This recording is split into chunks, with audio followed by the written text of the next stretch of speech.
ಏನ್ರಪ್ಪ ಪರಿಷತ್ ಚುನಾವಣೆ ತಯಾರಿ ನಾಮಿನೇಷನ್ ಎಲ್ಲ ಹೋಗ್ತಾ ಇದ್ದೀರಾ, ಯಾವ ಥರದ ವಾತಾವರಣ ಕಾಣ್ತಾ ಇದೆ? ವಾತಾವರಣ ಚೆನ್ನಾಗಿದೆ. ಈ ಸಾರಿ ಕಾಂಗ್ರೆಸ್ ಪಕ್ಷ ಭಾಳ ಗಂಭೀರವಾಗಿ ತಗೊಂಡಿದೆ ಈ ಚುನಾವಣೆನ.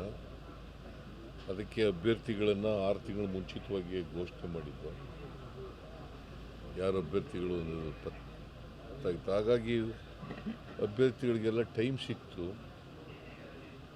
ಟೈಮ್ ಸಿಗ್ತದ್ರಿಂದ ಮತದಾರರನ್ನು ಭೇಟಿ ಮಾಡಲಿಕ್ಕೆ ಅನುಕೂಲ ಆಯಿತು.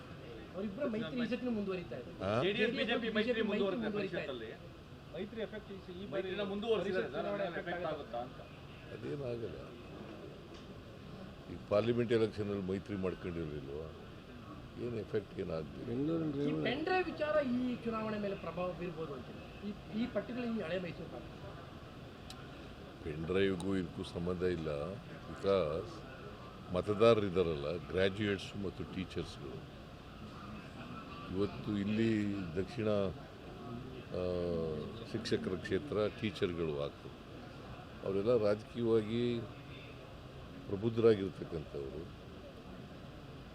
ಯಾರು ಸರಿ ಯಾರು ಸರಿ ಇಲ್ಲ ಅಂತ ತೀರ್ಮಾನ ಮಾಡ್ತಕ್ಕಂಥ ಶಕ್ತಿ ಇರ್ತಕ್ಕಂಥವ್ರು. ಕೇಂದ್ರ ಸರ್ಕಾರ 10 ವರ್ಷಗಳಲ್ಲಿ ಏನು ಮಾಡಿದೆ ಅಂತಕ್ಕಂಥದ್ದು, ಆಮೇಲೆ ನಾವೇನು ಮಾಡಿದ್ದೀವಿ ಅಂತಕ್ಕಂಥ ನಮ್ಮ ಅಚೀವ್ಮೆಂಟ್ಸು, BJP ಅವರ ಅಚೀವ್ಮೆಂಟ್ಸು ಇದೆಲ್ಲ ತುಲನೆ ಮಾಡ್ತಕ್ಕಂಥ ಶಕ್ತಿ ಇದೆ ಅವ್ರಿಗೆ. ಸರಿ, ಬರೀ ಲೋಕಸಭಾ ಚುನಾವಣೆಯಲ್ಲಿ ಗ್ಯಾರಂಟಿ ಜಾಸ್ತಿ ಚರ್ಚೆ ಆಗ್ತಾ ಇತ್ತು. ಬೇರೆ ರಾಜ್ಯಗಳ ಪ್ರಚಾರಕ್ಕೆ ತಾವು ಹೋಗ್ತೀರಾ ಅಂತ? ಬೇರೆ ರಾಜ್ಯಗಳ ಚುನಾವಣೆಯಲ್ಲಿದೆ. ನಾನು ವೈಯಕ್ತಿಕವಾಗಿ ಹೋಗೋಕ್ಕೆ ಇಷ್ಟ ಇಲ್ಲ. ಯಾಕಂದರೆ ಇಲ್ಲೇ ಕರ್ನಾಟಕದಲ್ಲಿ ಕೆಲಸ ಇದೆ.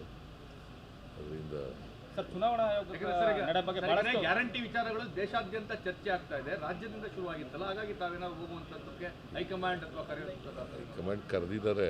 ನನಗೆ ಸ್ಟಾರ್ ಕ್ಯಾಂಪೇನರ್ ಅಂತ ಮಾಡಿದ್ದಾರೆ. ಬಟ್ ನಾರ್ಮಲಿ ನಾವು ಹೋಗಲ್ಲ ನಮ್ಮ ರಾಜ್ಯ ಬಿಟ್ಟು ಬೇರೆ ರಾಜ್ಯಗಳು.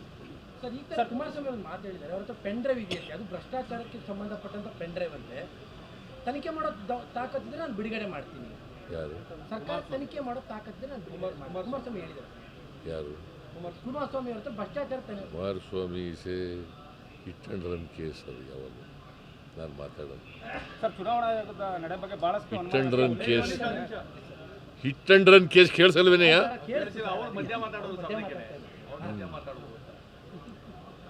Kumaraswamy is always a hit and run case. ಅದರಿಂದ ಮಾತಾಡೋದು. ಬೀಳ್ಸೋ ಬಗ್ಗೆ ಕೂಡ ಮಾತಾಡ್ತಾ ಇದ್ದಾರೆ ಸರ್. ಮಹಾರಾಷ್ಟ್ರ ಸಿಎಂ ಕೂಡ ಮಾತಾಡ್ತಾರೆ, ಈ ಸರ್ಕಾರ ಪತನ ಆಗುತ್ತೆ. ಏನು 1 ವರ್ಷದಿಂದ ಹೇಳ್ತಲೇ ಇದ್ದಾರೆ. ಸದ್ಯ ಅವ್ರ ಸರ್ಕಾರ ಉಳಿಸ್ಕೊಂಡ್ರೆ ಸಾಕಾಗದೆ. ಅವರು ಯಾರಿಗೆ ಶಿಂದೆ ಆಗಿದೆಯಲ್ಲ, ಸರ್ಕಾರ ನಮ್ಮ ಸರ್ಕಾರದ ಬಗ್ಗೆ ಮಾತಾಡೋ ಅವರು ಮಹಾರಾಷ್ಟ್ರ ಚೀಫ್ ಮಿನಿಸ್ಟ್ರು. ನಮ್ಮ ಸರ್ಕಾರದ ಬಗ್ಗೆ ಮಾತಾಡೋದ್ರ ಬದಲು ಅವ್ರ ಸರ್ಕಾರ ಉಳಿಸ್ಕೊಳ್ಳಲಿಕ್ಕೆ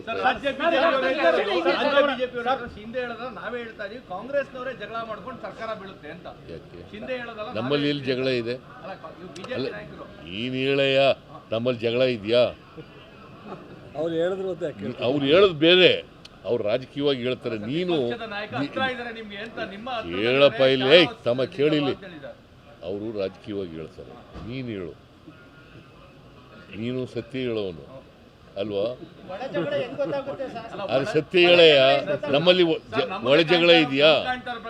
ಎಲ್ಲಿ ಒಳ ಜಗಳ ಇದೆ?